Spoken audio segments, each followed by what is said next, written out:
para ni sa mga bag-ong mi-graduate, ingon man sa mga estudyante, mga professionals, ug para natong tanan. Sa ebanghelyo karon, giilad na pod nila ang mga tao nga gikan daw sa yawa ang power ni Kristo. Bright gyud ning yawa. Maunang mga igsuon ayaw og kumpiyansa kay ang yawa mugamit pud na sa atong mga achievements, sa atong mga titles og professions aron dili ta ka-focus sa pinaka-importante unta nga mao ang pamatasan.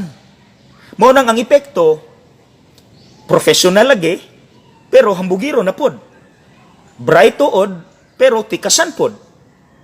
Mao nang ni ako i-share nga quotation mga igsuon. It's not what we acquire in life that is important. What is important is what we have become in the process of acquiring them. Mo nang kung bag-o kang graduate, ang imong pangutana dili nga professional nako, dili kundi mauni. Human sa 4 o 5 ka tuig sa akong pag-eskwela, unsa may nausab nga batasan nako. Nahimo na ba ko karong mas buutan? Mas mahigugmaon, mas mapasayloon?